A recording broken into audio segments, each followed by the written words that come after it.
What up, Get Up Nation? My name is Ben Biddick, the host of the Get Up Nation podcast and co-author of Get Up, The Art of Perseverance, with former Major League Baseball player and CEO of Lurong Living, Adam Greenberg.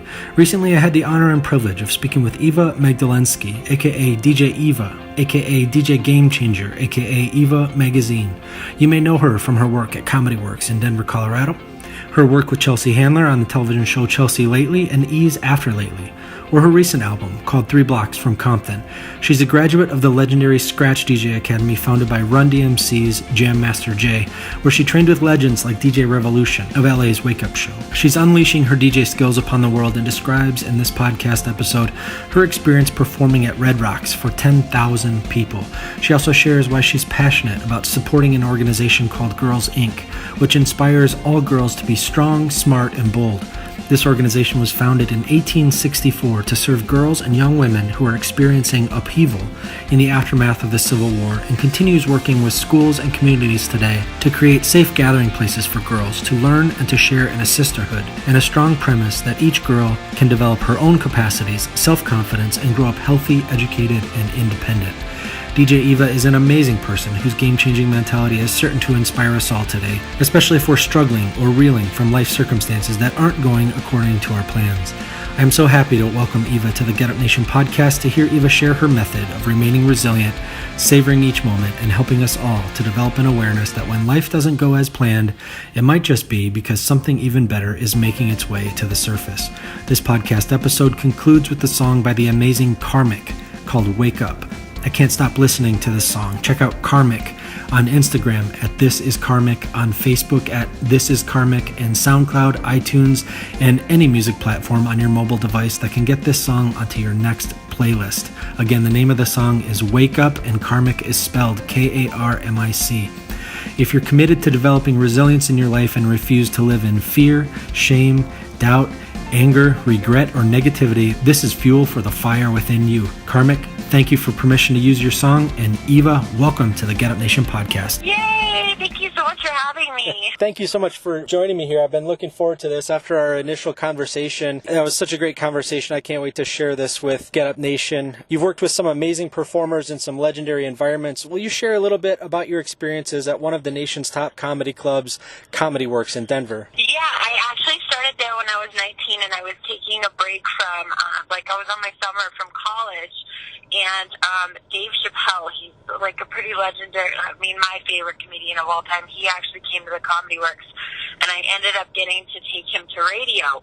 You know, I was brand new to, the business, no idea what I was doing, and I got to, escort Dave around and had so much fun, and, he had been at the skate park the night before, and, hurt his ankle pretty bad, so he was kind of, limping on me throughout the radio. I would kind of, help him get to all these interviews, and he started calling me as a white woman cane.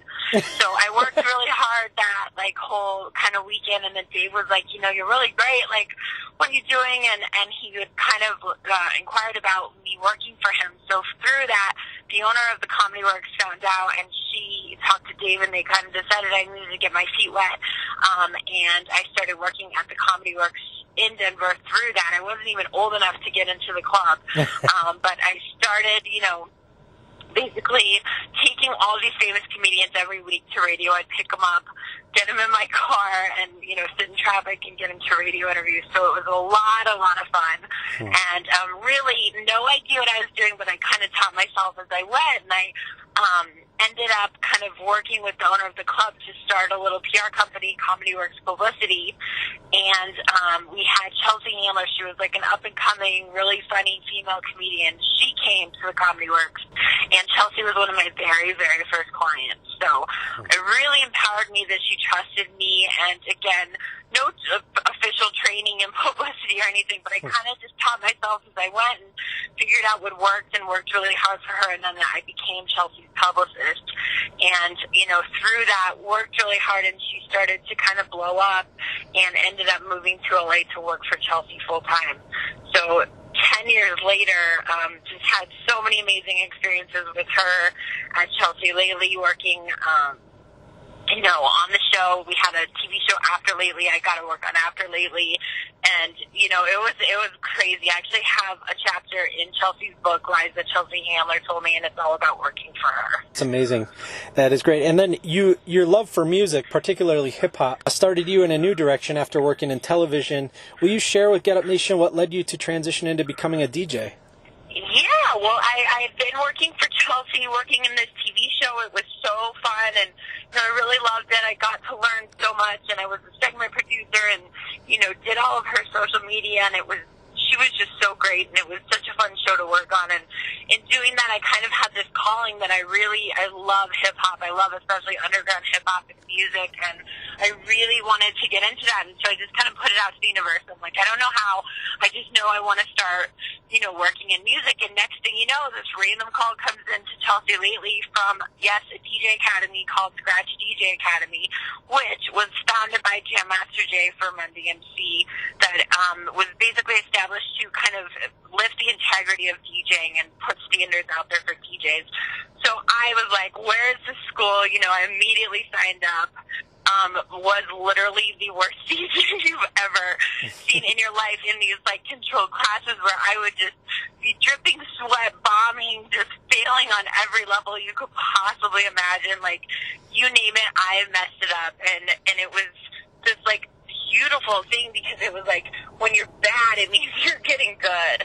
So I just relished in this just being the worst, and had the honor of working with DJ Revolution, who is literally one of the most legendary scratch DJs in the world, and he actually taught me DJing, and it was so exciting to just be able to learn from someone like that. So he was very patient with me and put up with a lot of years of just being terrible. But from that, it was this beautiful thing, because it's you cannot be good at anything without being bad. So it was really cool to be able to have that school to enjoy being horrible. Absolutely, and being so bad in a controlled environment. And I put it out to the universe that I wanted my first ever DJ show to be a 5,000 seat amphitheater. Now, my DJ name is Game Changer, so it was you can't just say your name is Game Changer without being a game changer. So for me, it was kind of this thought in my mind of what would be the biggest possible dream I could have. I played this game. How can I think as big as I possibly can? And that was kind of what came to me. It was wow, it would be an amphitheater.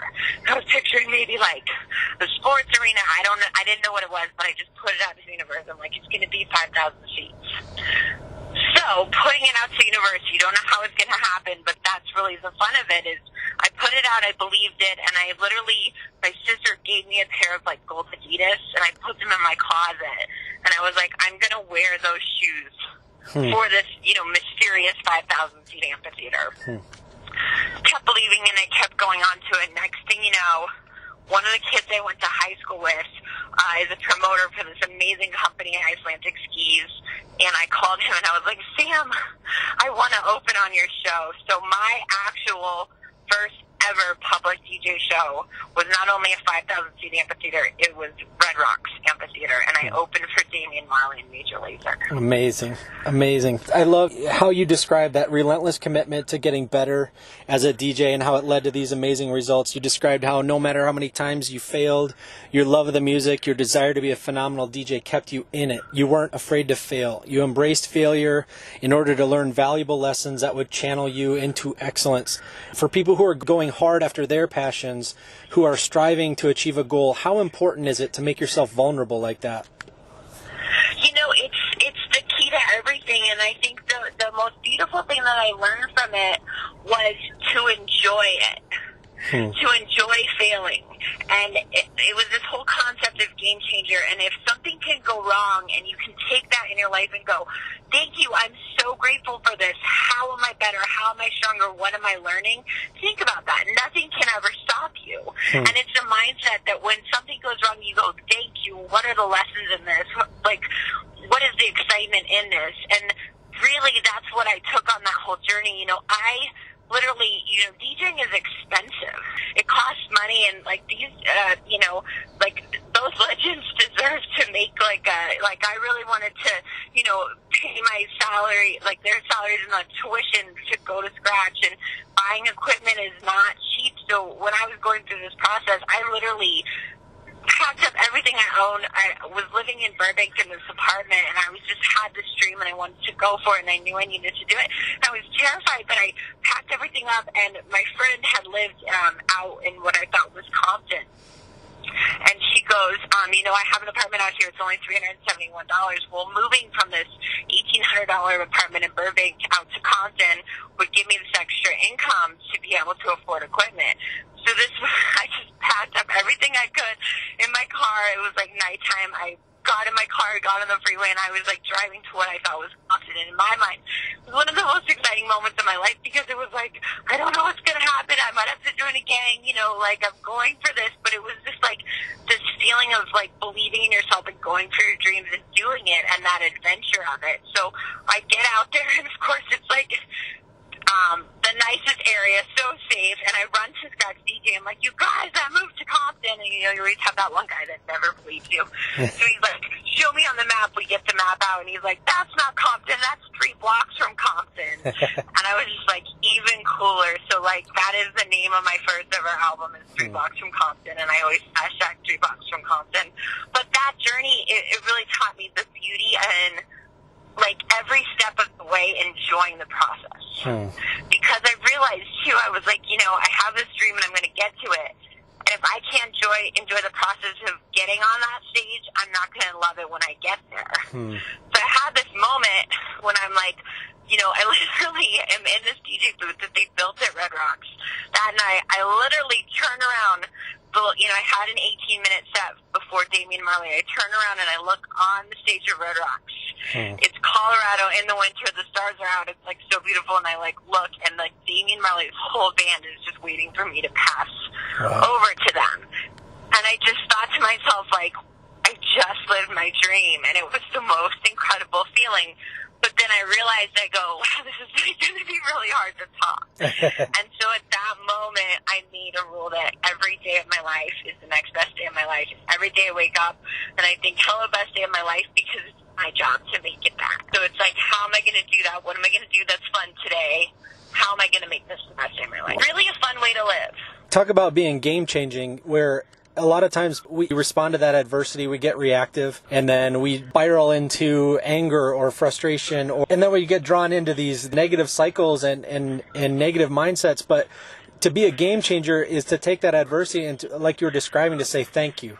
To when you see that adversity come your way. I hear trumpets in my head. I literally hear like a marching band when something goes wrong, because I'm like, wow, that looks and feels like opportunity to me. And how amazing would that be if each person was able to follow your example in that, and what an amazing world we could create by doing that. Thank you for sharing that. I think it's going to resonate with people listening to this who are facing problems or troubling headlines or whatever it is, as people are trying to deal with volatility, to form their mindset around the fact that this is a massive opportunity for us to grow, get better, overcome challenges, see the gifts that are all around us, to practice gratitude.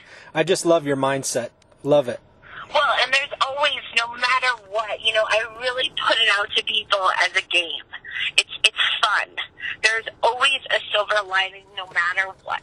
You can always find a silver lining no matter what. When I was little, my mom, if I'd be complaining, oh, my arm hurts, she'd be like, there's little kids over in other countries that had their arms blown off by a bomb. At least you have an arm. And it was like when she said that, it was like, I would go through life, it's like, no matter what, there's always, hey, I'm alive. Hey, there's always something. And I really, hope that story, I dare people to just play the game of dreaming as big as you possibly can. Just take a magic wand and imagine what would be the biggest possible best outcome that could come out of this. Push your mind to think like that, and it's really a lot of fun to do. And that's the craziest part about the universe, is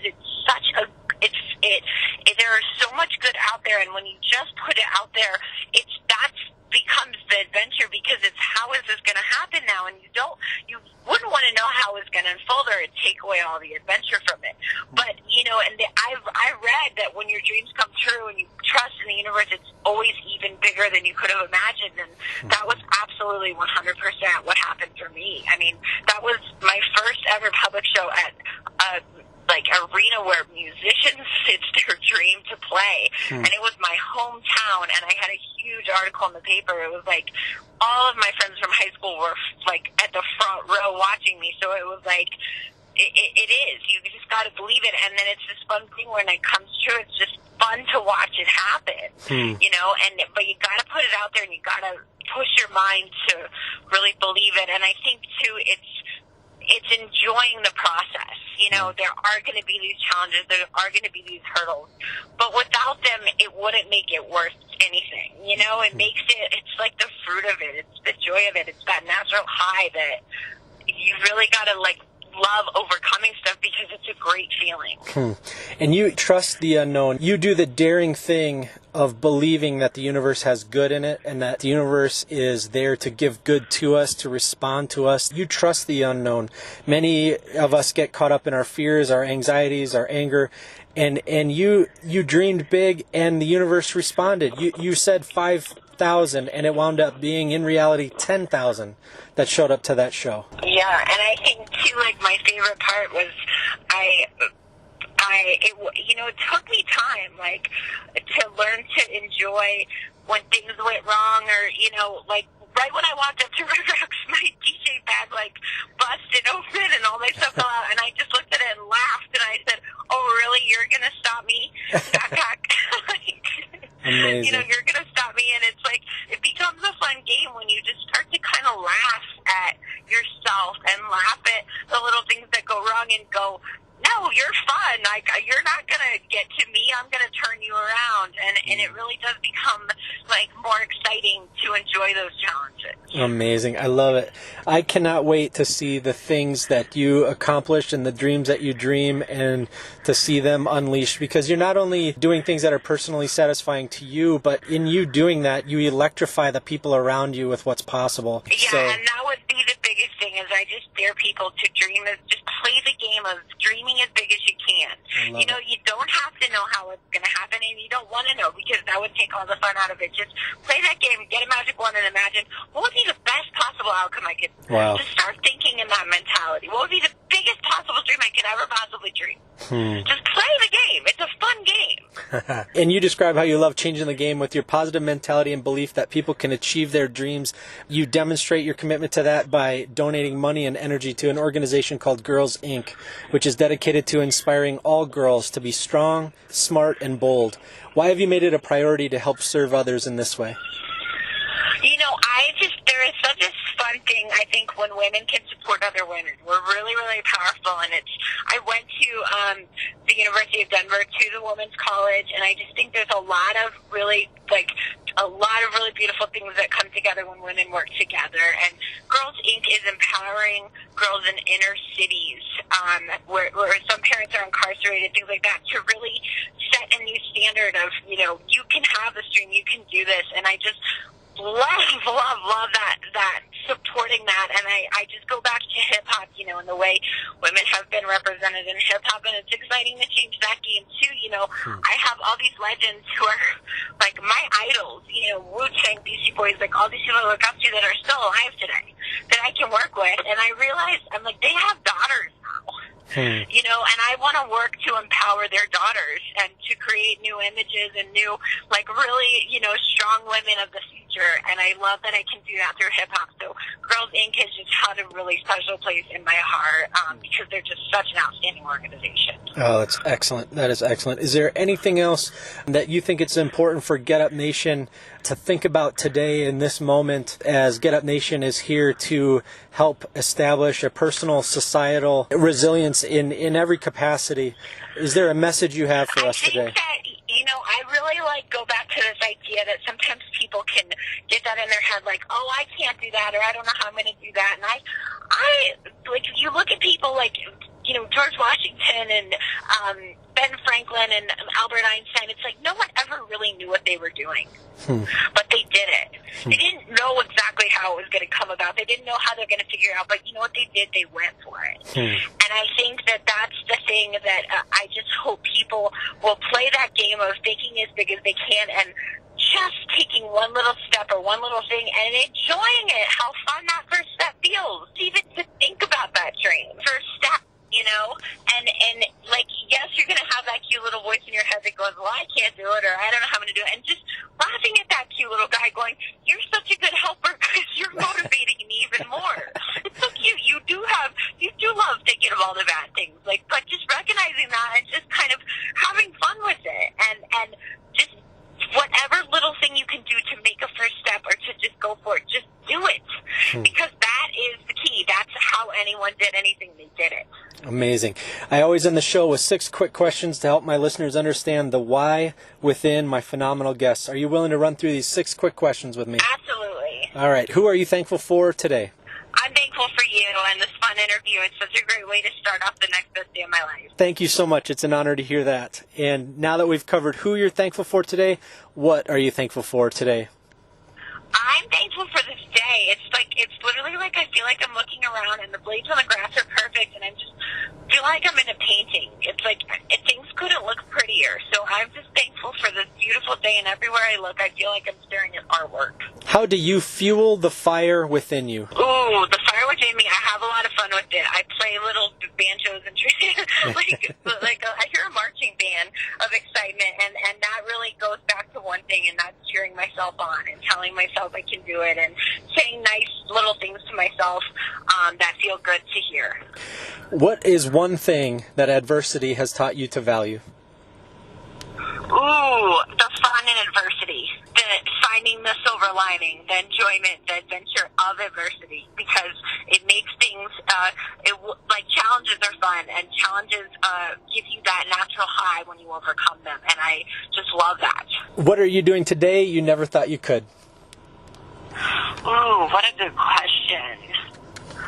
Well, an interview with you, because it was so fun to learn about all the great that you guys do and all this positive that you're putting out there and all these ways you're teaching people to overcome adversity and enjoy adversity, and I'm just so happy to connect with you. My final question, what will you do tomorrow that you never thought you could? I'm going to go river rafting, and I've never done it, and it's really cold water, but I'm really excited because it's going to be a new adventure that I've never tried. DJ Eva, the game changer. Eva, how can people learn more about you and your amazing music? Absolutely. I'm on all social media, and this is a nickname I got from Chelsea. It's Eva Magazine.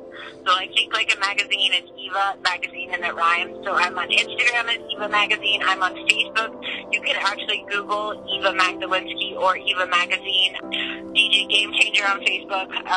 And then I actually have a new fun page on Facebook, Eva Dinosaur. And I'm just making it like a really positive, inspirational page of just positive quotes and really positive messages, and Snapchat Eva Magazine, and yeah, it's my last name for Facebook, Eva, Magdalenski.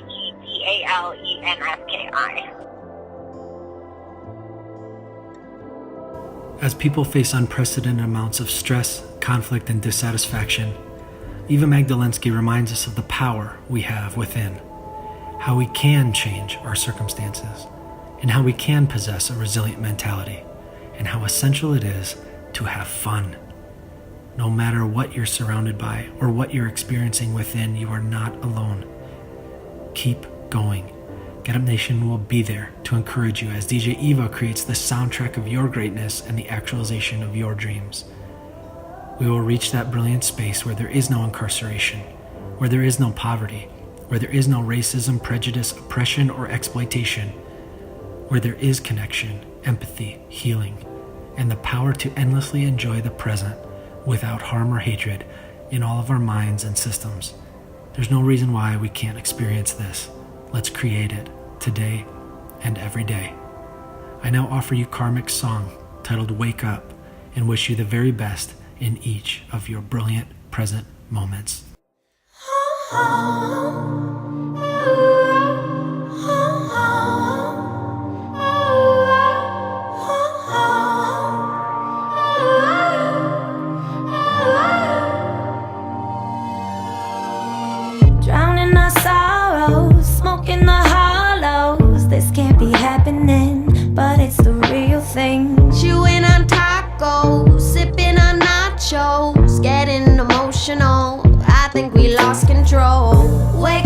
wake up, now's the time.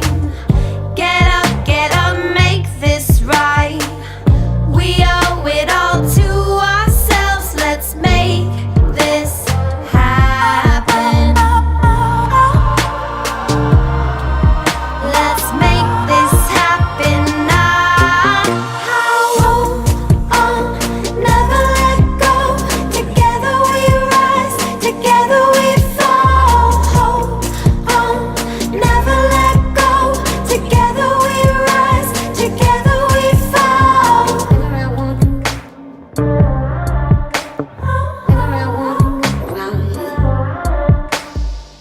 Feeling so helpless, we can't accept this. Time moving slowly, hope this is all a dream. Keeping the focus, open and loaded. Can't wait to start again, just want this year to end.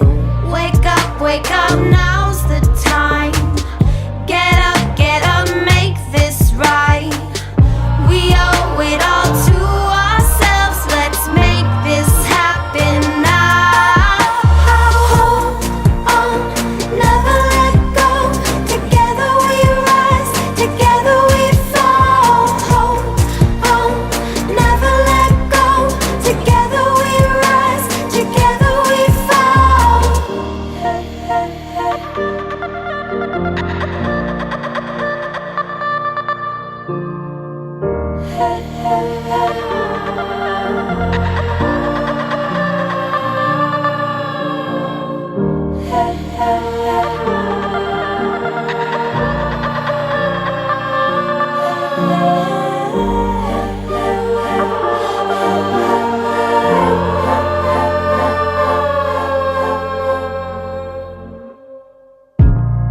You should never view your challenges as a disadvantage.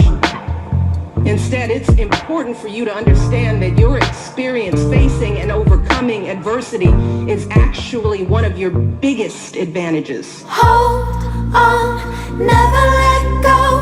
Together